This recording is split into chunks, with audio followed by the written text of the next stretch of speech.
بسم الله الرحمن الرحيم. ومن أحسن قولا ممن دعا إلى الله وعمل صالحا وقال إنني من المسلمين.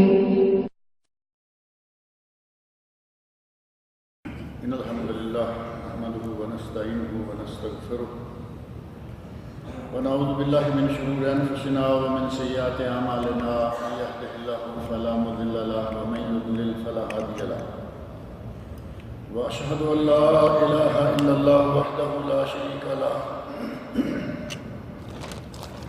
وأشهد أن لا إله إلا الله وحده لا شريك له وأشهد أن محمدا عبده ورسوله. أما بعد فإن خير الحديث كتاب الله وخير الهدي هدي محمد صلى الله عليه وسلم وشر الأمور محدثاتها وكل محدثة بدعة وكل بدعة ضلالة وكل ضلالة في النار. رب اشرح لي صدري ويسر لي أمري واحلل عقدة من لساني يفقهوا قولي. رب أعوذ بك من همزات الشياطين وأعوذ بك رب أن يحضرون. أعوذ بالله السميع العليم من الشيطان الرجيم. من عمل صالحا من ذكر أو أنثى وهو مؤمن فلنحيينه حياة طيبة ولنجزينهم أجرهم بأحسن ما كانوا يعملون.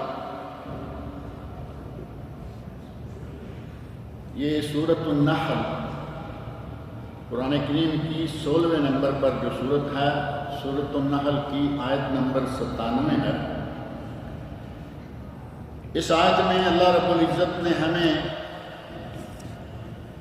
خوشگوار اور طیب زندگی کی بشارت دی ہے کہ خوشگوار اور طیب زندگی کس کے لیے ہے، اور یقیناً ہم میں سے ہر شخص کی یہ تمنا ہے، ہر شخص کی یہ خواہش ہے کہ اس کی زندگی خوشگوار ہو جائے، زندگی میں کوئی غم نہ ہو، کوئی پریشانی نہ ہو، کوئی دکھ نہ رہے، کوئی تنگی نہ ہو. ہر آدمی کی یہ تمنا ہے کہ اسے اس طرح کی زندگی مل جائے. لیکن یہ زندگی کس کے لیے ہے؟ ہمارے یہاں عموماً یہ سمجھا جاتا ہے کہ جس کے پاس دولت بہت ہے، خوشگوار ہے، اس کی زندگی بڑے مزے کی زندگی ہے،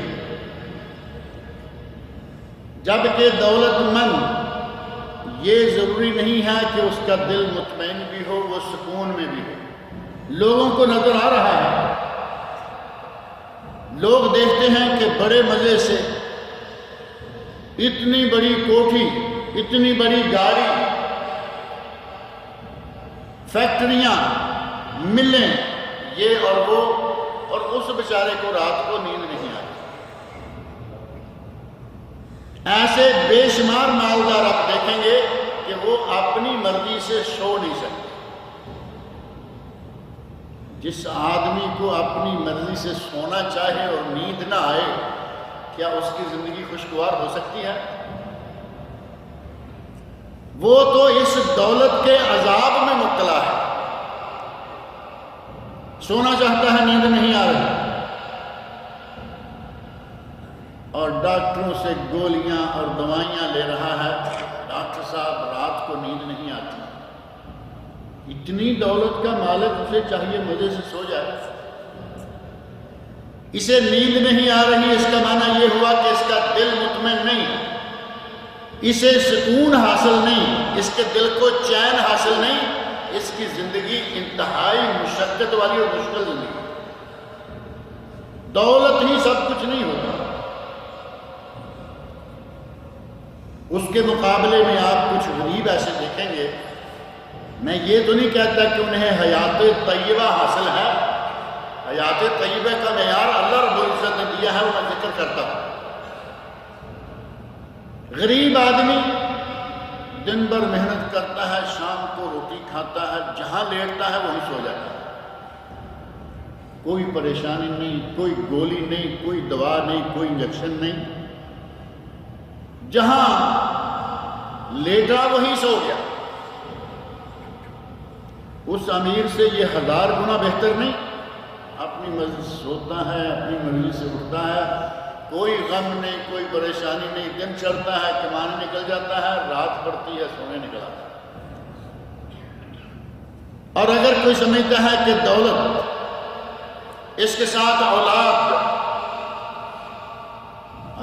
ہے تو شاید حیات طیبہ حاصل ہو گئی۔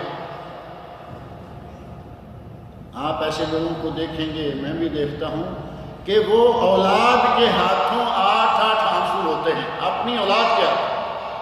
انہیں کوئی پڑوسی، انہیں کوئی محلے دار، انہیں کوئی رشتہ دار نہیں جو رلائے، اپنی اولاد رلا رہی ہے۔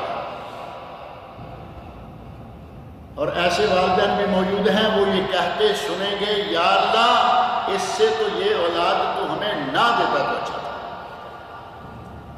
کیا اولاد خوشگوار زندگی کا معیار ہوئی؟ اولاد خوشگوار زندگی کا معیار نہیں، الا یہ کہ اللہ کسی کو نیک صالح اولاد عطا کر دے، وہ اللہ رب العزت کی بہت بڑی نعمت ہے۔ لیکن مطلقاً اولاد کہیں، اولاد خوشگوار زندگی کی کوئی بھی حیثیت نہیں رکھتی۔ مال کسی کام نہیں آتا، اولاد کسی کام نہیں آتی، کوٹھیاں، کاریں، بنگلے یہ کسی کام نہیں آتے۔ اللہ رب العزت نے فرمایا کہ ہم حیات طیبہ، علامہ ابن قیم رحمۃ اللہ علیہ نے 2 لفظوں میں ترجمہ کر دیا، حیات القلوب، بہترین زندگی اس کی جس کا دل بہترین مزے سے رہے۔ اگر دل زندہ ہے اسے بہترین زندگی حاصل ہے، اور اگر دل مردہ ہے تو اسے کوئی زندگی حاصل نہیں۔ اور دل زندہ کس کا ہے؟ جس کے دل کا تعلق اپنے رب کے ساتھ جڑا ہوا۔ اگر دل کا تعلق صرف دنیا سے جڑا ہوا ہے وہ مردہ دل ہے۔ اس انسان کے دل میں زندگی کی رمق تک نہیں ہے۔ اللہ کے ساتھ تعلق ہے، اللہ کے ساتھ لو لگی رہتی ہے، 24 گھنٹے نہیں تو جب جب اللہ کے گھر سے آواز آتی ہے حی علی الصلاۃ، حی علی الفلاح، آدمی جو بھی کر رہا ہے چھوڑتا ہے، اللہ کے گھر میں آ جاتا ہے، بہترین زندگی ہے۔ اللہ رب العزت نے اس آیت میں فرمایا من عمل صالحا من ذکر او انثى وهو مومن، آدمی مومن ہو، مرد ہو یا عورت ہو، اور عمل صالح کرے، فَلَنُحْيِيَنَّهُ حَيَاتًا طَيِّبَةً، اسے ہم بہترین زندگی دیں گے۔ مرد ہے کوئی فرق نہیں، عورت ہے کوئی فرق نہیں، بڑا ہے کوئی فرق نہیں، جوان ہے کوئی فرق نہیں، عمل صالح ہو اور صحیح ایمان والا ہو۔ اللہ نے فرمایا لَنُحْيِيَنَّهُ، ہم اس کو یقیناً بہترین زندگی حیات طیبہ دیں گے۔ تو اس کا معنی یہ ہوا کہ دولت، اولاد، یہ دنیا کی جتنی بھی چمک دمک ہے، یہ انسان کے دل کے لیے حیات طیبہ کا سبب نہیں ہو سکتا۔ اور نبی اکرم صلی اللہ علیہ وسلم نے حیات طیبہ کا سبب ایک حدیث میں، سنن ترمذی میں حدیث ہے، آپ نے ارشاد فرمایا من اصبح آمنا فی سربہ، من اصبح آمنا فی سربہ معافا فی جسدہ وعندہ قوت یومہ فَكَأَنَّمَا حِیزَتْ لَهُ الدُّنْيَا بِحَذَافِیرِہَا، اگر کوئی آدمی صبح اٹھے اپنے گھر میں وہ پرسکون ہے، کوٹھی نہیں، بنگلہ نہیں، چھوٹا سا سر چھپانے کے لیے گھر ہے، لیکن سکون سے سویا ہوا تھا، آرام سے صبح اٹھا، کوئی اسے کسی قسم کی پریشانی نہیں، جسے پرامن ٹھکانہ نصیب ہو، معافن فی جسد، اور جسم تندرست۔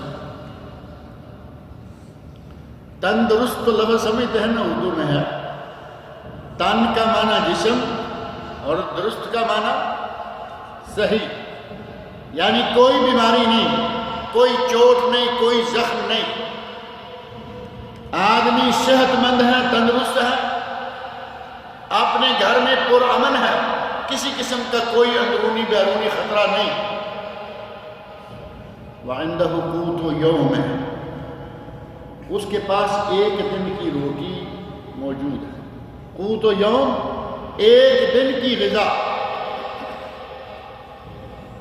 نبی اکرم صلی اللہ علیہ وسلم شامت ہیں فَكَأَنَّمَا حِيزَتْ لَهُ الدُّنْيَا بِحَذَافِرِهَا، اس کے گھر میں تو گویا پوری دنیا کی دولتیں جمع ہو گئی۔ نبی صلی اللہ علیہ وسلم نے حیات طیبہ، خوشگوار زندگی جو ہر انسان کی تمنا ہے، وہ 3 چیزوں میں فرمایا اگر یہ 3 چیزیں ہیں اس کی زندگی بہترین، اگر اسے امن حاصل ہے، کوئی خطرہ نہیں، کوئی خوف نہیں، کسی قسم کی کوئی دہشت گردی نہیں، اگر امن موجود ہے، جسم صحت مند ہے، تندرست ہے، اور اس کے پاس ایک دن کی غذا۔ اب اپنے گریبان میں جان کر ہم دیکھیں تو ہمیں پتہ چلتا ہے کہ ہمارے پاس کتنے دنوں کی، کتنے سالوں کی، بلکہ ہمارے مسلمان بھائیوں میں سے وہ لوگ ہیں کہ اگر کہا جائے کہ ان کے پاس کتنی نسلوں کی غذا موجود ہے، وہ شاید گن بھی نہ سکے اپنی دولت کتنی اللہ رب العزت نے دے رکھی۔ اتنی دولت موجود ہے، لیکن اس کے باوجود حال کیا ہے؟ میں نے شروع میں ذکر کیا دولت بہت ہے، نیند نہیں آ رہی، لیکن نبی اکرم صلی اللہ علیہ وسلم آیا یہ 3 چیزیں ہوں، اور قرآن نے بتا دیا ایماندار ہو اور عمل صالح ہو، اللہ رب العزت اسے بہترین زندگی عطا کرے گا۔ سلف صالحین میں آپ صحابہ کرام کی زندگی پر نگاہ دوڑا کے دیکھ لیں، کوئی دولتیں نہیں تھی۔ صحابہ کرام کا عالم یہ ہوتا تھا کہ رات کا کھانا کھا لیا، دن کا نہیں، دن کا کھا لیا، رات کا نہیں، رات کو کھانا کھایا الحمدللہ، اور اللہ کی ذات کے ساتھ تعلق پیدا کر لیا کہ جس نے پیدا کیا ہے وہ صبح کا کھانا بھی دے گا، اور اللہ دیتا رہا۔ دوپہر کو یا صبح کو کھانا کھایا، کھانے تو ساری دنیا میں سلف صالحین میں 2 ہی رہے ہیں، آج ہمارے کھانے کتنے ہیں؟ اگر کوئی نمازی ہے تو فجر پڑھ کے ایک لائٹ سا ناشتہ، کافی کا کپ، ایک سلائس، فجر کی نماز کے تھوڑا سوچ کے اٹھیں گے تو پھر اصلی ناشتہ، 2 کھانے تو ہو گئے، اور ابھی دنیا کے کھانے کا وقت ہی نہیں آیا۔ تھوڑا آگے آئے کہ ہم لنچ کا ٹائم آ گیا ہے، 3را کھانا، عصر کے بعد چائے پانی فروٹ کا ٹرے، 4، اور عشاء کے بعد ایک کھانا اور ہے جو فل میل ہے، ڈنر ہے۔ 5 کھانے کھاتے ہیں، لیکن اللہ کا شکر ادا کرنے کی ہمیں توفیق نہیں ہوتی۔ انہیں ایک کھانا میسر ہوتا، اللہ کا شکر ادا کرتے، یا اللہ یہ دیا ہے، اگلے کا بھی تو دے گا، اور اللہ دیتا رہا۔ وہ لوگ جنہوں نے 2 کھانے کھا کر دنیا پر اسلام کا پرچم لہرایا، آج ہم 5 کھانے کھا کر اپنی مرضی سے اپنی زکوٰۃ نہیں دے سکتے۔ کتنی عجیب بات ہے۔ آج وقت یہ آ گیا ہے کہ آپ زکوٰۃ نکال کر اپنی مرضی سے جہاں چاہیں بھیجیں، آپ کے بس میں نہیں۔ آپ کو امریکہ کہہ رہا ہے کہ تم یہ پیسے فلاں کو دیتے ہو، تم یہ پیسے فلاں کو دیتے ہو، اسے جمع کراؤ، زکوٰۃ پیسے کی تم نکالو، جمع کرا کے امریکہ کو دے کے آئے، برطانیہ کو دے کے آئے۔ اس دور میں، جس دور میں دولت بے شمار ہے، لیکن اسلام کی حالت بہت، ہمارے ہاتھوں اسلام کی حالت بہت پتلی ہو گئی۔ جب دولتیں نہیں تھی، ان کے پاس دولت ایمان وافر تھی، کفار کے چھکے چھڑا دیا کرتے تھے وہ لوگ۔ آج ہم اپنے گھروں میں بیٹھے ہوئے ڈرے ہوئے ہیں، اپنے گھروں میں پریشان ہیں۔ نبی اکرم صلی اللہ علیہ وسلم کے گھر مہمان آ گیا، دولتیں دیکھیں کتنی تھی وہاں. مہمان آ گیا، آپ نے ایک آدمی کو اپنے پاس بلایا کہ ذرا پردے سے بات کروں، کان میں کہا کہ جاؤ عائشہ سے پوچھو رضی اللہ تعالی عنہ، جو نبی اکرم صلی اللہ علیہ وسلم کی سب سے چہیتی بیوی تھی. یک وقت جو 9 بیویاں تھیں ان سب میں سے سب سے پیاری تھی. بلکہ صحابی نے پوچھا یا رسول اللہ آپ کو سب سے پیارا کون ہے؟ بیویوں سے نہیں کہا، دنیا میں سب سے پیارا کون ہے؟ تو فرمایا عائشہ. مجھے ساری دنیا میں سے سب سے پیاری عائشہ رضی اللہ تعالیٰ عنہ. کتنا مقام ہے جو نبی کا پیارا. اور پوچھا یا رسول اللہ مردوں میں سے؟ تو فرمایا ابوہا، عائشہ کا باپ ابو بکر صدیق رضی اللہ عنہ. اپنی بیوی کو پیغام بھیجا، جاؤ جا کے عائشہ سے پوچھو میرے پاس مہمان ہے، کھانے کے لیے کچھ ہے؟ تو گھر سے پیغام آیا کہ قسم ہے اس ذات کی جس نے انہیں نبی بنا کے بھیجا، میرے پاس اپنے لیے کھانے کے لیے بھی رات کا کھانا نہیں. دوسری کے پاس بھیجا، تیسری کے پاس بھیجا، 9 بیویوں کو پیغام بھیجا، 9 بیویوں کے پاس رات کے لیے مہمان کے کھانا نہیں. یہ حال تھا دولت کا، یہ حال تھا وہاں کے.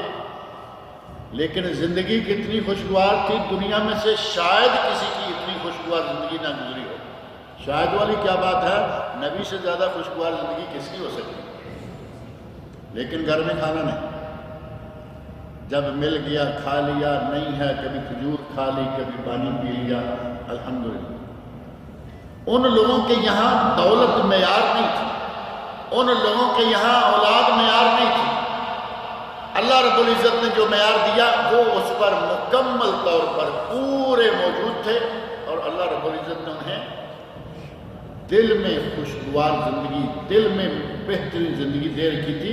اور بہترین زندگی اور بہترین معیشت، حیات طیبہ اور معیشت طیبہ، یہ 2 چیزیں ہیں. اللہ رب العزت نے قرآن کریم میں سورہ طٰہٰ میں فرمایا وَمَنْ أَعْرَضَ عَنْ ذِكْرِي فَإِنَّ لَهُ مَعِيشَةً ضَنْكَ، جس نے میرے ذکر سے انکار کیا میں اس کی معیشت تنگ کر دوں گا.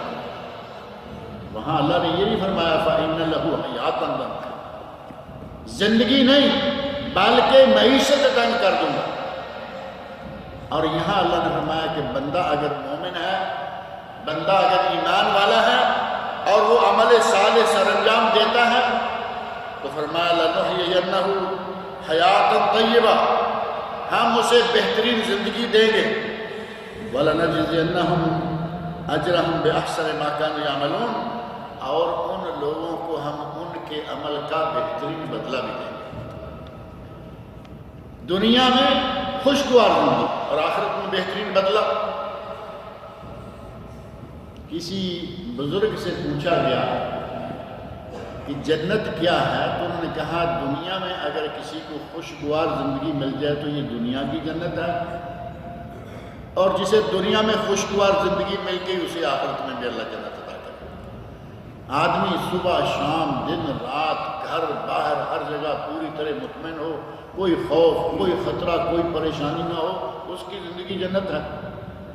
اور اگر قدم قدم پر کوئی نہ کوئی ذہن میں پریشانی، اور پھر انہی پریشانیوں کا نتیجہ ہمارے یہاں بیماریاں، شوگر ہو گئی ہے، کیوں؟ بس کچھ حالات ہی ایسے. بلڈ پریشر ہو گیا ہے، بلڈ پریشر کیوں ہو گیا؟ حالات ہی ایسے ہیں. یعنی ہم نے اپنی زندگی کو ایسے عجیب قسم کے حالات میں خود مبتلا کر رکھا ہے. بلڈ پریشر، شوگر، یہ پریشر وہ پریشر، جبکہ ان سب بیماریوں کا علاج بھی اللہ رب العزت نے ہمیں قرآن کریم میں بتا رکھا ہے. اور وہ علاج کون سا ہے؟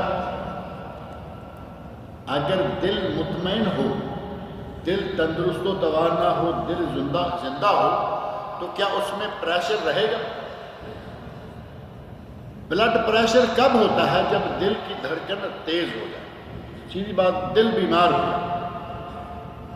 اور دل تندرست کب رہے گا؟ پریشر کب نہیں آئے گا؟ مکمل صحیح زندہ حالت میں کب ہوگا؟ اللہ رب العزت نے قرآن کریم میں فرمایا بذکر اللہ تطمئن القلوب، اللہ کا ذکر کرنے سے دلوں کو اطمینان حاصل۔ اطمینان اور ٹینشن دونوں ایک دوسرے کے متضاد ہیں یا نہیں؟ ایک دوسرے کے برعکس، اگر ٹینشن ہے تو اطمینان نہیں، اور اگر اطمینان ہے تو کوئی ٹینشن نہیں، اور اگر اللہ کا ذکر ہے تو اطمینان ہے، کوئی ٹینشن نہیں۔ قرآن کریم الا بذکر اللہ تطمئن القلوب۔ ہم نے ذکر الہی میں کمی کر دی، قرآن کریم کی تلاوت میں کمی کر دی، نماز میں کمی کر دی، پڑھ لی نہ پڑھی، نہ صحیح جماعت سے پڑھ لی، بے جماعت پڑھ لی، مسجد میں پڑھ لی، گھر میں پڑھ لی، لاپرواہی، اطمینان کیسے ہو؟ اگر دل کو صحیح معنوں میں اطمینان حاصل ہو جائے، دل زندہ ہو جائے۔ بعض سلف صالحین کی باتیں بڑی عجیب لگتی ہیں، لیکن ان لوگوں کے دل زندہ تھے، ایماندار تھے، عمل صالح کرتے تھے۔ شیخ الاسلام ابن تیمیہ رحمۃ اللہ علیہ کے بارے میں مشہور ہیں، امام ابن قیم رحمۃ اللہ شاگرد ہیں، باہر ہیں۔ علامہ ابن تیمیہ رحمۃ اللہ علیہ استاد ہیں، جیل میں بند ہیں۔ ظالموں نے، وقت کے حاکموں نے، دشمنوں نے جیل میں بند کیا ہوا۔ علامہ ابن قیم کہتے ہیں کہ جب باہر ہمیں خوف لاحق ہوتا، باہر ہیں آزاد، ہمیں خوف لاحق ہوتا، ہمیں کوئی پریشانی لاحق ہوتی، ہم جا کے ابن تیمیہ کے پاس بیٹھ جاتے، جیل میں چلے جاتے۔ اس وقت بھی وزٹ کا ٹائم تو یقیناً ہوگا ہی۔ آج بھی قیدیوں کے لیے ویکلی ایک وزٹ ہوتی ہے، اس میں کوئی بھی جا کے مل سکتا ہے۔ کہتے ہیں جب ہم زیادہ پریشان ہو جاتے، استاد محترم کے پاس جیل میں ان کے ساتھ جا کے بیٹھ جاتے، ان کی باتیں سنتے، ہمارا سارا خوف ختم ہو جاتا، اور وہ جیل میں بیٹھے ہوئے اتنے مطمئن ہیں، اللہ کی ذات پر ایمان ہے کہ جہاں اس نے رکھنا ہے وہاں رکھنا ہی رکھنا ہے ہر حال۔ حتیٰ کہ امام ابن تیمیہ رحمۃ اللہ علیہ کے بارے میں جملہ مشہور ہے، وہ کہا کرتے تھے حبسی، میری حبس یا سجنی، میری سجن خلوتی، میری سجن میری خلوت ہے، میں جیل میں اپنے رب کے ساتھ رابطہ کر لیتا ہوں۔ باہر دنیا کے مشاکل، بچوں کے مسائل، بیوی کے مسائل، گھر والوں کے ادھر کے ادھر کے مسائل، وہاں کوئی مسائل نہیں، روٹی پکی پکائی آئے گی، کھائیں گے، کبھی کم آگے کبھی زیادہ آگے، لیکن وہاں کہیں کمانے کے لیے جانے کی فکر نہیں۔ کہتے ہیں سجنی خلوتی و جہادی نزہتی، اور اگر اللہ مجھے باہر موقع دے دے جہاد فی سبیل اللہ کا، تو وہ میرے لیے سیر ہے۔ میں گھر سے باہر نکلوں تو آدمی جیسے سیر کے لیے جاتا ہے ادھر ادھر، ہم سمجھتے ہیں کہ گھر سے سیر کے نکلے جہاد کے لیے نکلے۔ اگر دل مطمئن ہے، عمل صالح ہے، اسے دنیا کی یہ چیزیں غمناک نہیں کر سکتی، پریشان نہیں کر سکتی۔ ہماری جو سب سے بڑی پرابلم ہے وہ یہ ہے کہ ہم نے اللہ کے ساتھ تعلق بہت کمزور کر دیا۔ سب سے بڑی پرابلم، اللہ کے ساتھ تعلق مضبوط رہے، آدمی تندرست ہو، تھوڑا بہت روزی روٹی کا سلسلہ چلتا رہے، آدمی کو پریشر اور یہ اور وہ بیماریاں نہیں آ سکتی۔ آتی تبھی ہیں جب ہم ساری چیزیں ادھر سے تعلقات توڑ دیے، ہمارا سارے کا سارا تعلق ہی کفیل کے ساتھ جڑ جاتا ہے۔ بعض اہل علم نے اسے بھی شرک قرار دیا ہے۔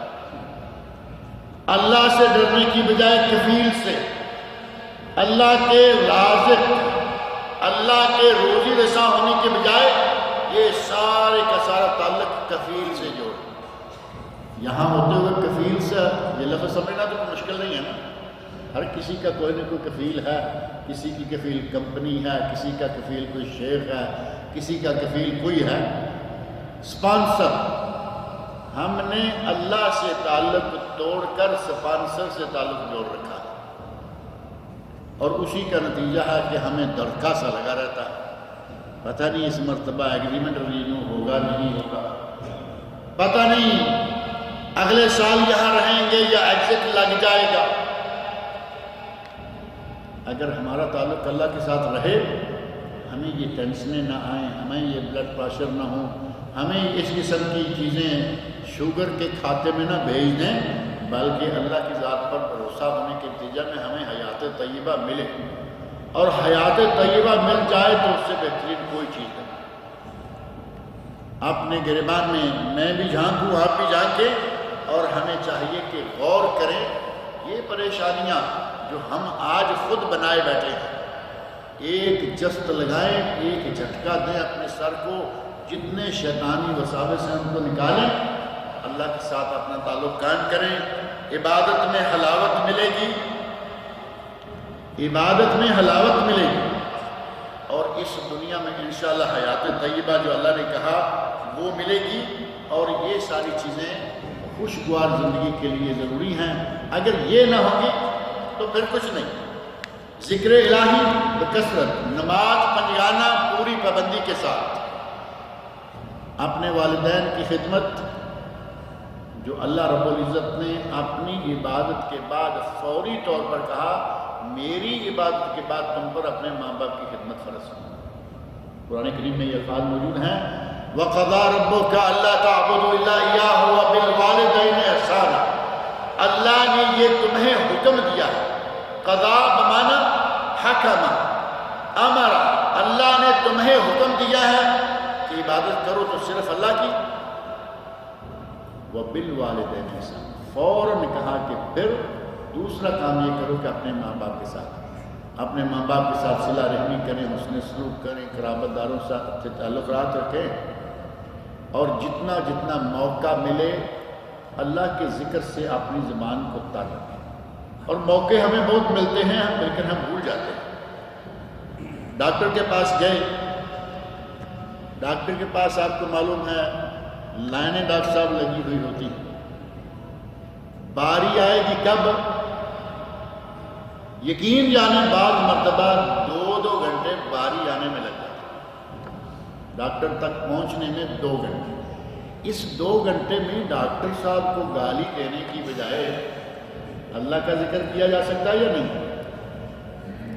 باہر بیٹھے جو فوراً بار بار ساتھ والے کی یہ کیا ڈاکٹر ہیں، یہ کیا ہسپتال ہیں، یہ کوسنا دے رہا ہے ڈاکٹر، اس کی بجائے سبحان اللہ الحمدللہ اللہ اکبر اللہ اللہ کرو، ہو سکتا ہے کہ تمہاری باری جلدی۔ یقیناً آپ کا تعلق اللہ سے جڑ گیا، اللہ آپ کے ہر کام کو آسان کر دے گا، کم از کم جو آپ کے دماغ میں ٹینشن بنی ہوئی ہے وہ ختم ہو جائے، آپ اللہ کے ذکر میں مشغول ہیں۔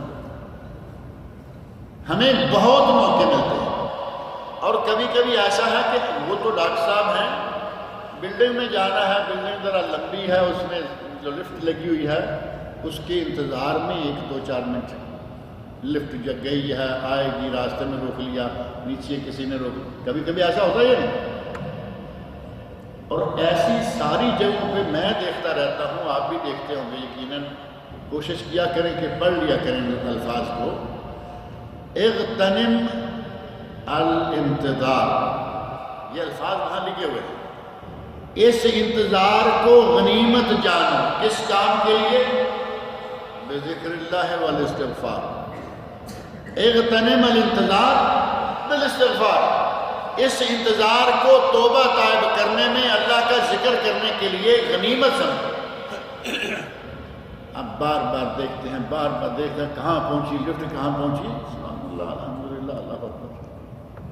اللہ رب العزت آپ کو جس جگہ بھی آپ جائیں گے اپنی حفظ و امان میں رکھے گا، دل مطمئن رہے گا، ہر وقت پریشانی ٹینشن، یہ نتیجہ ہے ہمارا اللہ کے ساتھ تعلقات کمزور کر لینے کا۔ اللہ رب العزت مجھے اور آپ سب لوگ کو اس بات کی توفیق عطا فرمائے کہ ہم اللہ سے اپنے تعلقات کو استوار کریں، تعلقات کو مضبوط کریں، اور جتنا بھی ممکن ہو سکے پوری پابندی کے ساتھ ساری نمازیں اور سارے فرائض انجام دیں۔ اللہ تعالیٰ مجھے اور آپ سب لوگوں کو نیک عمل کی توفیق عطا فرمائے۔ اسی ہفتے کے دوران میرے برادر نسبتی پچھلے دنوں فوت ہو گئے ہیں، صاحب عقیدہ سلیمہ، موحد، دیندار، چھوٹی عمر کا نوجوان تھا، اللہ رب العزت کو منظور تھا، موت آئی، فوت ہو گئے۔ ان کے لیے دعا کریں کہ اللہ رب العزت اس کی مغفرت فرمائے، اس کی بشری کوتاہیوں کو اللہ معاف کرے، اللہ تعالیٰ اسے جنت الفردوس میں اعلیٰ مقام عطا فرمائے۔ ایسے ہی کسی کا اور کا کوئی والد، کسی کا کوئی عزیز، کسی کا بھائی فوت ہوا ہو تو دعا کیجیے کہ اللہ تعالیٰ اسے بھی بخشے، جنت عطا کرے۔ اور یہاں لکھا ہے، شاید سوال کی شکل میں ہے کہ میری والدہ، میری بہن اور میرا جوان بیٹا، ان کا انتقال ہو چکا ہے، اللہ تعالیٰ ان سب کی بھی مغفرت فرمائے۔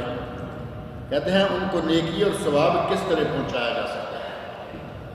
والدہ کو نیکی اور ثواب پہنچانے کے لیے ایک تو والدہ کا جو حق ہے وہ ادا کریں، اور والدین کے فوت ہو جانے کے بعد ان کا حق ہے، والدہ کی بہن ہے خالہ۔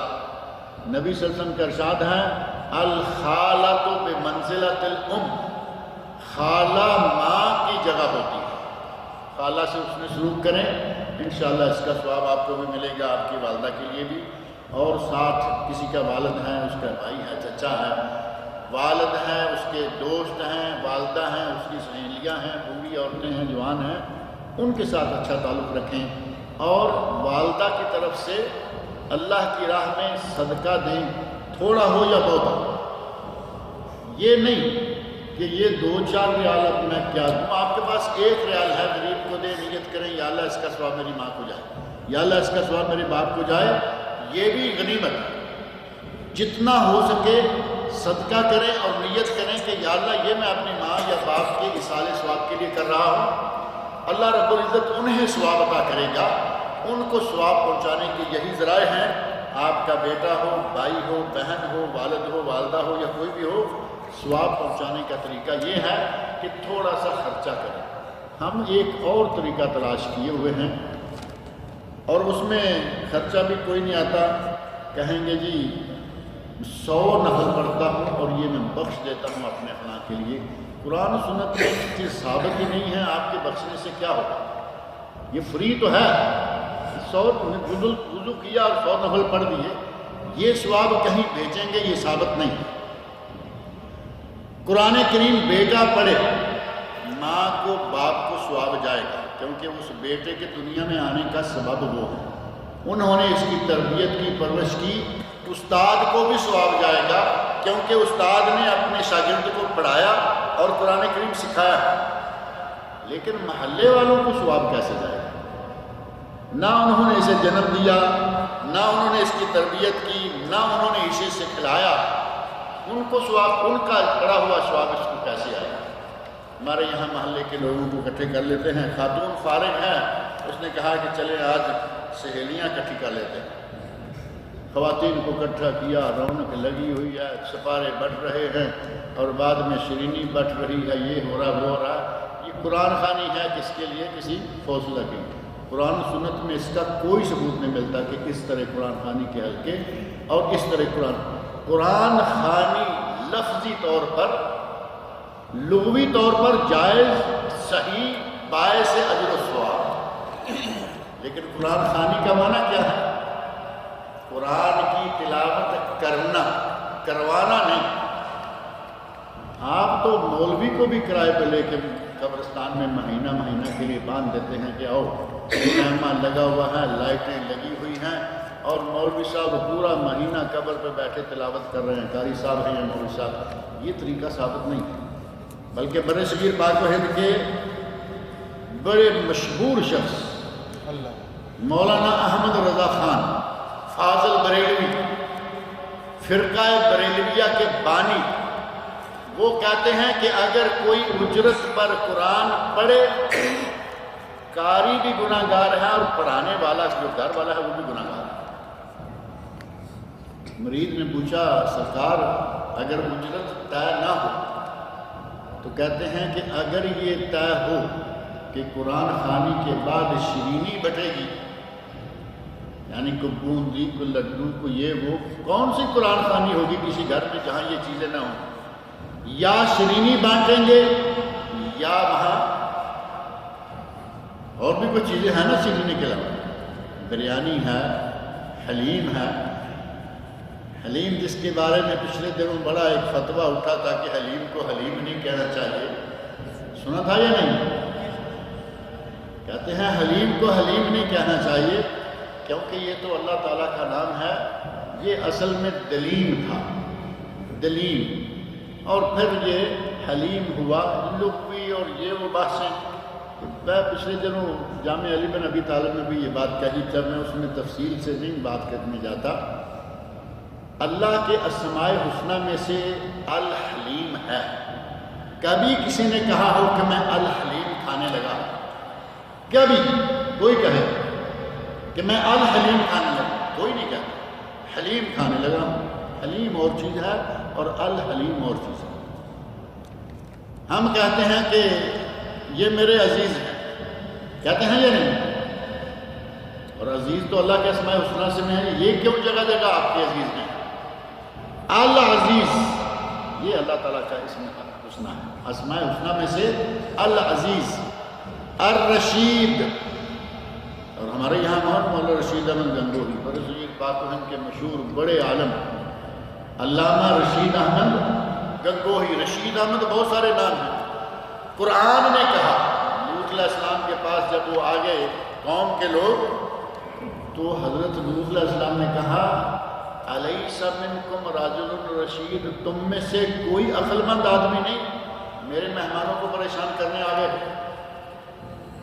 قرآن بھی بتا رہا ہے کہ الف لام کے بغیر اگر ہو تو کسی بندے کے لیے کہا جا سکتا ہے، رشید بندہ ہو سکتا ہے، الرشید بندہ نہیں ہو سکتا۔ بات میری سمجھ میں آ گئی یا نہیں؟ العظیم یہ اللہ کے اسماء الحسنہ میں سے ہم کہتے ہیں کتنی عظیم، بلکہ ساتھ ایک اور لفظ بھی لگا دیتے ہیں، کتنی عظیم و شان مسجد ہے، الحمدللہ عظیم و شان ہے، کتنی عظیم عمارت ہے، کتنی عظیم شخصیت ہے۔ جب اتنی جگہوں پہ آپ کو کوئی مسئلہ پیش نہیں آتا تو حلیم بیچاری کا کیا قصور ہے کہ وہاں آگے آپ نے لغت اور یہ اور وہ کھاتے جوڑ دیے۔ حلیم بٹتی ہے، شیرینیاں بٹتی ہیں، بریانیاں بٹتی ہیں۔ احمد رضا صاحب کہتے ہیں اگر یہ طے ہو کہ قرآن خوانی کے بعد یہ چیزیں بٹیں گی تب بھی دونوں گنہگار ہیں، گھر والا بھی اور قاری صاحب۔ عجیب اتفاق ہے کہ سب سے زوردار فتویٰ احمد رضا خان صاحب کا، بریلوی کا، اور سب سے زیادہ یہ کام کروانے والے بھی بریلوی، انہی کے پیر و مرشد نے منع کیا ہے، انہی کے مرید سارے یہ کام کر رہے ہیں۔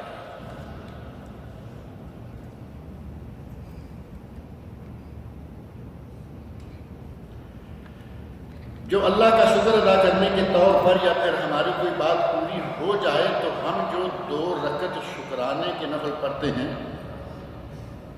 یہ بھی شکرانے کے نفل بھی اسی طرح کے ہیں، شکر کا سجدہ ہے، سجدہ شکر۔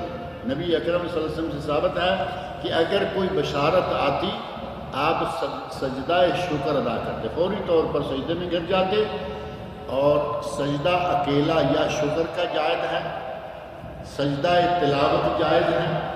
ہمارے یہاں ایک سجدہ دعا بھی بنا دیا گیا ہے، بیٹھے بیٹھے سجدے میں چلے گئے اور ہاتھ یوں رکھے ہوئے۔ کبھی کسی نے سنا ہو کہ سجدے میں ہاتھ، یعنی وہ دعا تو ہے نا، دعا مانگتے مانگتے سیدھے زمین پہ پہنچے اور ہاتھوں کو تھوڑا باہر کر لیا، درمیان میں سر رکھ لیا، دعا مانگ رہے ہیں، یہ سجدہ ثابت نہیں ہے۔ سجدہ دعا کرنا ہے تو 2 رکعتیں پڑھیے، 4 سجدوں میں دعائیں مانگیے، لیکن سجدہ کیجیے سجدہ، یہ اپنا بناوٹی سجدہ نہیں۔ اسی طرح شکرانے کے نفل یہ ثابت نہیں ہے، لیکن اگر آپ نے نظر مان لی، اگر آپ نے نظر مان لی کہ میرا یہ کام ہو گیا تو میں اتنے نفل پڑھوں گا، پھر وہ آپ کو نفل پڑھنے ہوں گے، اور واجب ہے کہ آپ اپنی نظر سے پورا کریں۔ اگرچہ نبی صلی اللہ علیہ وسلم نے ارشاد فرمایا کہ نظر کسی کا کوئی نقصان نفع نہیں کرتی، نظر میں کوئی فائدہ نہیں، سوائے اس کے کہ اگر یہ نظر مانی کہ نفل پڑھوں گا تو یہ تو خیر فری آف کاسٹ کھاتا ہے۔ اگر کوئی کہے کہ اگر میرا یہ کام ہو گیا تو میں مسجد میں یہ اور وہ کر دوں گا، کچھ لگا دوں گا، پنکھے لگا دوں گا، ٹیوبیں لگا دوں گا، پیسے خرچ ہوئے نا۔ نبی صلی اللہ علیہ وسلم فرماتے ہیں کہ بخیل کی جیب سے پیسہ نکالنے کا ایک ذریعہ ہے نظر، ورنہ اللہ کے فیصلوں پر نظر کا کوئی اثر نہیں، وہ اپنی مرضی سے کرے گا جو کرے گا۔ بہتر یہ ہے کہ پہلے صدقہ کریں اللہ کی راہ میں، اور پھر اللہ سے دعا مانگے یا اللہ میرا کام کر دے. یہ ہے جائز اور صحیح طریقہ. آپ شرط لگا لیتے ہیں کہ میرا کام ہوا تو یہ کروں گا، نہیں ہوا تو نہیں. نبی سے فرمایا بخیل کی جیب سے پیسہ نکالنے والی بات.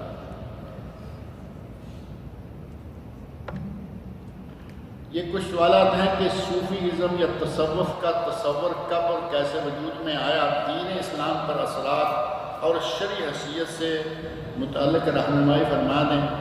آپ کو کس صوفی نے چھیڑ دیا ہے کہ آپ اس طرف آ گئے؟ قرآن کریم اور حدیث رسول دونوں تصوف سے پاک ہیں. تصوف نام کا لفظ تک آپ کو قرآن و سنت میں نہیں ملے گا. تو پھر اس کا مطلب یہ ہوا کہ یہ کہیں باہر سے آیا ہے. اب اتنی گہرائی میں جا کے اس کو کرنا کیا ہے آپ نے؟ جتنی جعلی عبادتیں، جتنے جعلی ذکر اذکار، جتنے جعلی ورد ملیں گے، یہ سارے ان صوفیوں کے ایجاد کرتا ہے. اور ہمارے یہاں بڑا مشہور ہے، کہیں گے کہ صوفیاء کرام کی برکت سے کروڑوں لوگ مسلمان ہوئے. بالکل غلط بات ہے. صوفیاء کرام تو خود اکثر گمراہ ہوتے ہیں، ان کے ذریعے اسلام میں لوگ کیسے. اور یہ کہنے والی کیا بات، ابھی تھوڑا دن پہلے بات چل رہی تھی، کہہ رہے تھے کہ نصرت فتح علی خان کی وجہ سے انہوں نے برطانیہ میں یا امریکہ میں کہیں جا کے قوالی گائی، اتنے لاکھ لوگ مسلمان ہو گئے. کچھ باتیں عقل بھی مانتی ہے. پہلے نمبر پہ یورپ میں اتنے لوگ انگریز بیٹھے ہوئے تھے کہ قوالی سننے کے لیے. نصرت فتح علی انگلش میں قوالی گاتے تھے. انگریز تو تبھی مسلمان ہوگا نا کہ انگلش میں قوالی تھی اور سن کے مسلمان ہو گئے. احمقانہ باتیں، اور ہم واہ واہ واہ کیا بات. اسی طرح کی یہ باتیں ہیں کہ اتنے لوگ صوفیوں کی وجہ سے، صوفی خود راہ راست سے بھٹکے ہوئے، ضال مضل، خود بھی گمراہ اور لوگوں کو بھی گمراہ کرتے رہتے. اسلام میں تصوف کا کوئی ذکر نہیں. اسلام میں زہد ہے. زہد، دنیا سے تعلق کم کر دو، اللہ سے تعلق زیادہ کر دو. لیکن اگر کوئی کہے کہ چھوڑ چھاڑ کے صوفیوں کی طرح مانگنا شروع کر دو، صوفیوں کی ایک لائن یہ ہے کہ بھیک مانگو، مانگ کے کھاؤ. اللہ کے نبی نے کما کے کھایا، اللہ کے نبی نے تجارت کی، اللہ کے نبی نے بکریاں چرائیں، اور یہ تعلیم دیں اپنے لوگوں کو مانگ کے کھاؤ. گلی گلی میں مانگتے پھرتے ہیں صوفیوں کے کچھ مرید. جو بھی بات ان کی کریں گے عجیب و غریب قسم کی ان کی باتیں ہیں. اللہ تعالیٰ نے فرشتوں سے کہا کہ میں زمین پر اپنا خلیفہ بنانے والا ہوں. تو فرشتوں نے کس بنیاد پر کہا کہ یہ زمین میں فساد کرے گا؟ کیا وہ غیب جانتے تھے؟ معروف بات ہے کہ غیب اللہ کے سوا کوئی نہیں جانتا. معروف تو میرے خیال ہے نہیں، لیکن صحیح بات یہ ہے. معروف تو یہ ہے نا کہ ہمارے تو پیر بھی غیب جانتے ہیں. ہمارے پیر غیب جانتے ہیں، ہمارے پیروں کی بلی بھی غیب جانتے ہیں. ایک عجیب واقعہ پچھلے دنوں مولانا منظور صاحب ہیں پاکستان میں، شیر پنجاب، کہتے ہیں کہ پیروں کی تو بلیاں بھی غیب جانتی ہیں. کہا وہ کیسے؟ کہتے ہیں کہ پیر صاحب کے گھر میں جب جتنے مہمان آتے ہیں بلی اتنی مرتبہ میاؤں میاؤں کرتی ہے. ایک دن مہمان آگے 8 اور بلی نے میاؤں کیا 7 مرتبہ. مرید پریشان ہو گئے، سرکار آج بلی کو کیا ہوا؟ کہتے ہیں نہیں، ہماری بلی بڑی سمجھدار ہے، بلی صحیح کیا. 7 مہمان ہیں، 8واں وہابی ہے. 7 تو صحیح معنوں میں ہمارے مہمان ہیں، 8واں ان میں وہابی ہے. ہماری بلی بھی وہابیوں کا نام نہیں کرتی. ہمارے تو پیروں کی بلیاں بھی غیب جانتی ہیں، جبکہ اللہ رب العزت نے قرآن کریم میں فرمایا ہے کہ اللہ کے سوا کوئی غیب نہیں جانتا. اور اس پہ بے شمار دلائل قرآن کریم میں موجود ہیں، نبی صلی اللہ علیہ وسلم کی احادیث اور واقعات میں موجود ہیں کہ نہ اللہ کے سوا نہ نبیوں کو غیب، نہ ولیوں کو غیب، نہ فرشتوں کو غیب. غیب کسی کو نہیں ہے، وہ صرف اللہ کا خاصہ ہے. جسے اللہ کچھ بتا دے بتا دے، وہ غیب سے ختم ہو گیا. اب رہا مسئلہ کہ فرشتوں نے کیوں کہا کہ تو اسے دنیا میں بنا رہا ہے جو فساد کرے گا، خون ریزیاں کرے گا. تو وہ پہلے دیکھ رہے تھے کہ دنیا میں ہم سے پہلے ایک قوم موجود تھی. انسان کو پہلی مخلوق تو نہیں ہے نا، پہلے سے جن موجود تھے اور دنیا میں انہوں نے طوفان برپا کیا ہوا تھا. تو انہوں نے کہا کہ وہ جو کچھ کر رہے ہیں اسے زمین پہ بھیجو گے، یہی وہ کرے گا۔ تو جو انہوں نے کہا بات تو صحیح نکلا ہی نہ کرنا، انہوں نے جنوں کو دیکھ کر کہا کہ تو اس انسان کو بنائے گا، زمین میں بھیجے گا، فتنے فساد کرے گا، یہ تو کر رہا ہے، لیکن انہوں نے کسی غیب کی بنیاد پہ نہیں کہا، دیکھ کر کہا کہ پہلے جو بنائے گئے ہیں وہ یہ کر رہے ہیں، اسے بنایا جائے گا تو یہ بھی کرے گا، وہ غیب کا علم نہیں تھا۔ اللہ رب العزت مجھے اور آپ سب کو اپنے عقائد کی اصلاح کرنے کی توفیق عطا فرمائے، اور اللہ رب العزت ہمیں صحیح دین کتاب اللہ اور سنت رسول سے جو دین ثابت ہے اسے اپنانے کی توفیق دے۔